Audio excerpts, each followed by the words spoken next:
Well, all right now, everybody, welcome back to the channel here now there. Today we're finally going to get to test the new Hyper Split log splitter. I know you've been dying to see it. I've been dying to try it and use it now.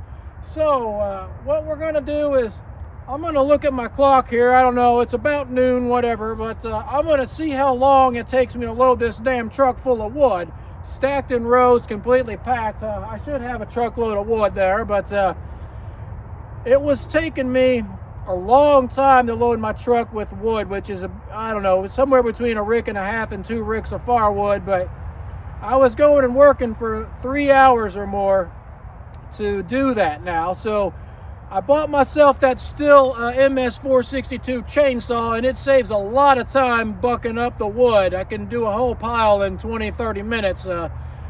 Now, between that Stihl chainsaw and a faster log splitter, if I can get that 3.5 hours down any amount, I mean, if I can get that down to 2 hours or even an hour and a half, but I'm thinking about somewhere an hour and 45. If I can get it down to 2 hours still, that's a big time savings deal. So I got a bunch of maple wood over here that I bucked up you probably saw that in a couple videos ago. I'm not real sure. It depends on how I do the order of things, but I bucked up this wood earlier today, and I'm back now. When we're gonna split this, I'm gonna look at the clock and see how it goes. I don't really have a stopwatch to put on the camera or anything right now. You'll just have to take my word for it. I'll tell you what time it is when we start, and I'll look when we're done. And let's just see how long it takes me to fill this damn truck up with wood. I don't know if I'm going to record the whole thing. I'll record some of the splitting in real time so you can see the faster splitter. And then we'll see. Because, I mean, if it's going to be an hour and a half or longer, I don't want to sit here with that camera rolling for 2 hours. I mean, I could, but it's going to be hard on the batteries. And I may want to film another video today. So it just depends. But I'll show you a lot of the splitting. You'll get a good idea after 5 or 10 minutes how it runs, and then I'll finish the truck and we'll look at the time and I'll check in with you. So without further ado, here we go. I'm going to be drinking a beer, splitting some of that good maple wood.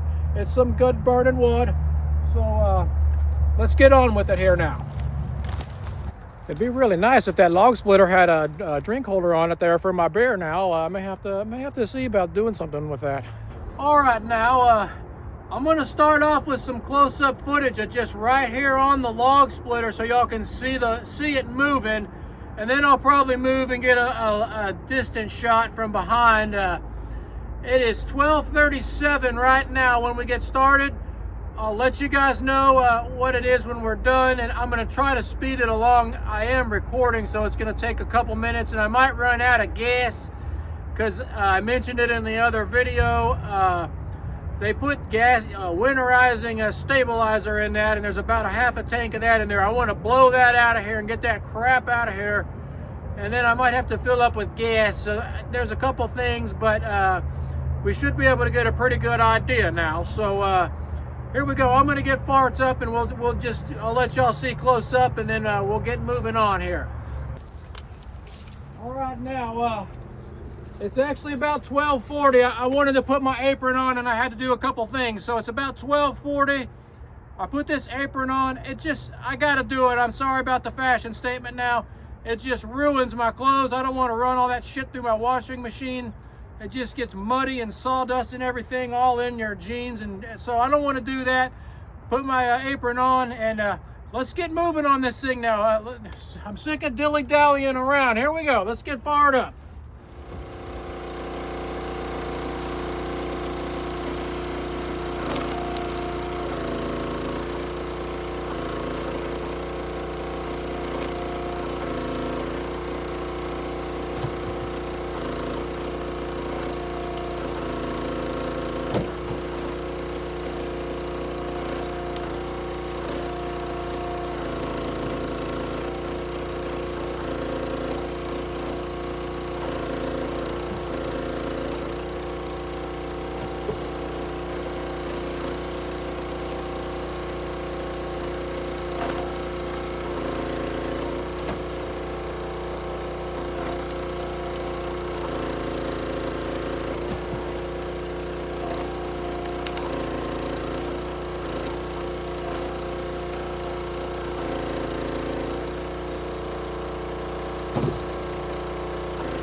Okay, so there was a little bit of splitting close up.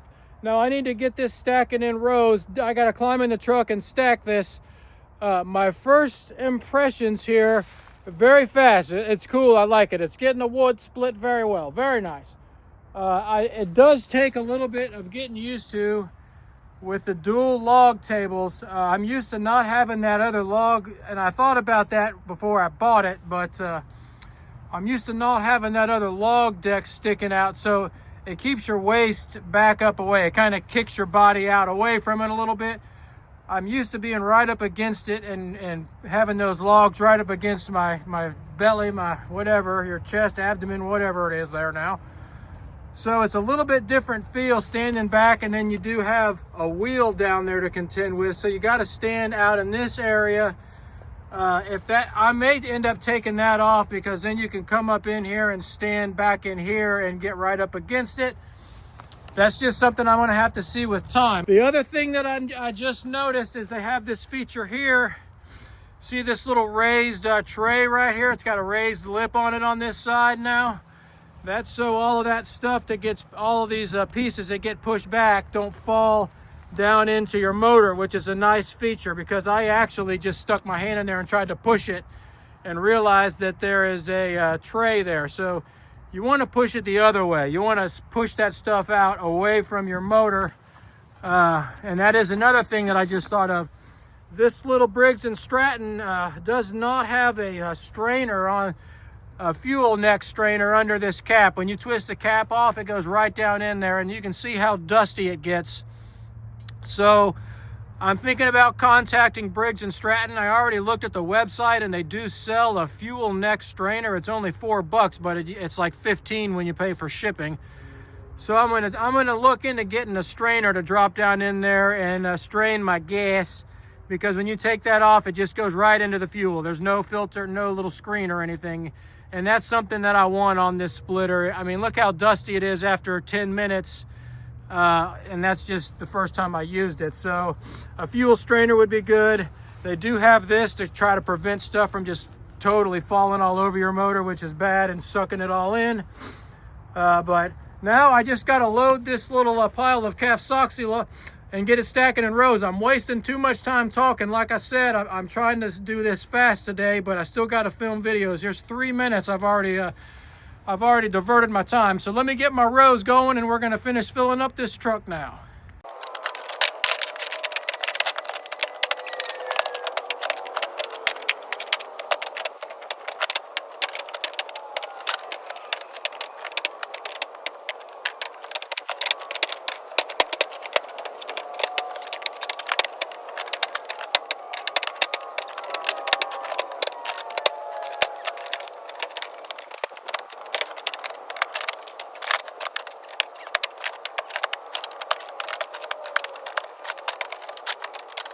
All right, now I think I'm going to sign off right there.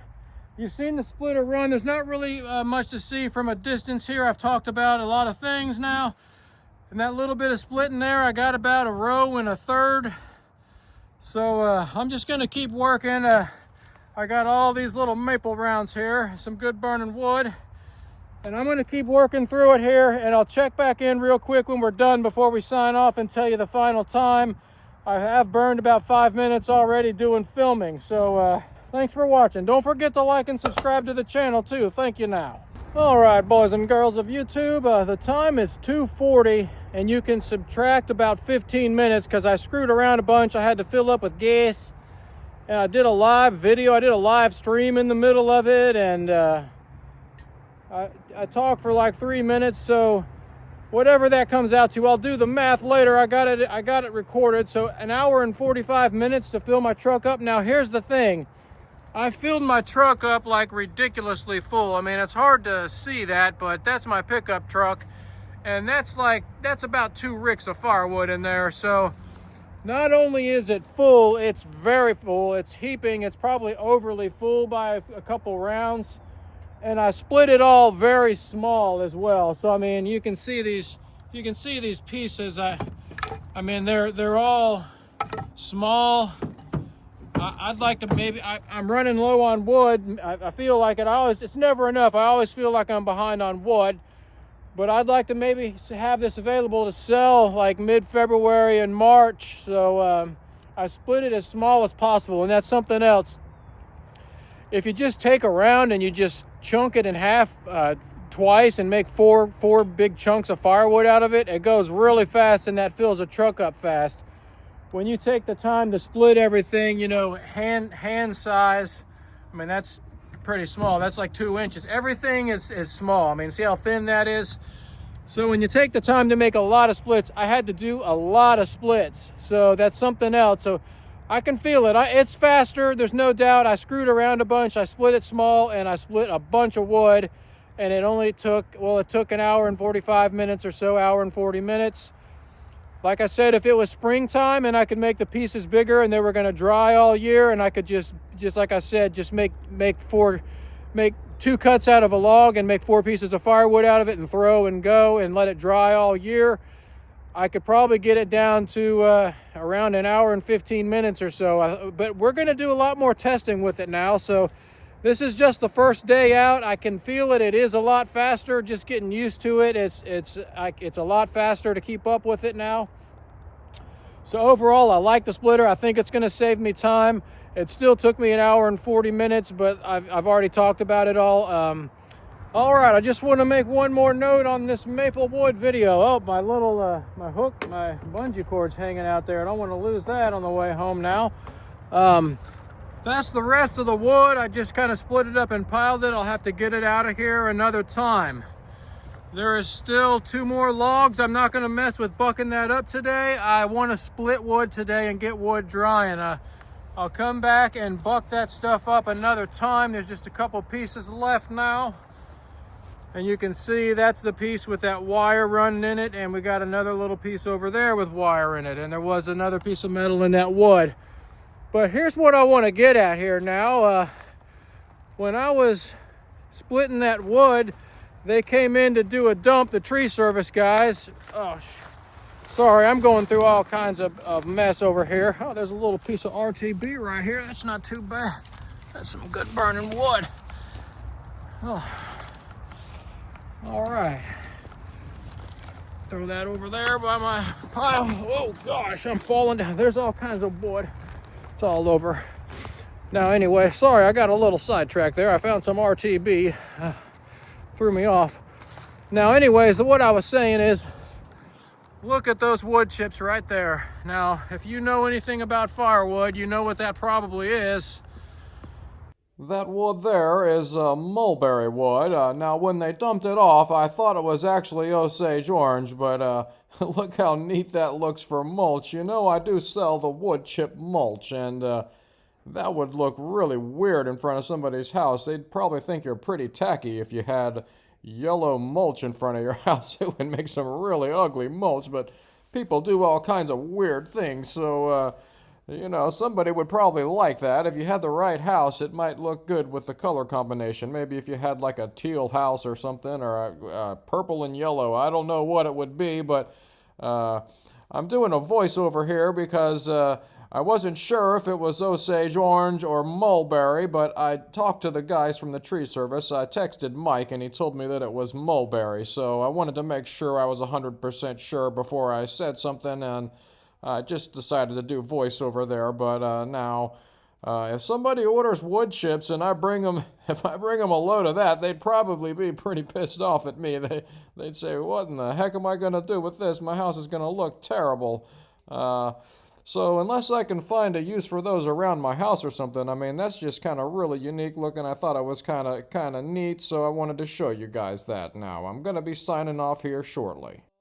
The other things that I've been rambling on about here in this video with the sound off is the fact that this particular tree service, as you can tell, they have this field and they dump all the larger stuff, but they have a lot of large equipment. They have large cranes, large chippers, and the majority of all of the wood, the smaller limb wood, anything that's probably like 24 inches or smaller goes through the chipper and they just dump it. So it's going to be pretty disappointing if they get like a big cherry tree or a hickory tree, something really good, or even an Osage orange tree I'd like to have. That's probably really hard on a chipper though, but they will run it all through the chipper and just bring the trunk wood and dump it here. And you know, I understand that that's their job and they just want to get done. It's so easy just to throw that in the chipper, and my end of the deal is the trunk end of the deal. So I told them if they get anything really nice to try to bring as much as the tree as possible, but a lot of this stuff is the larger trunk wood.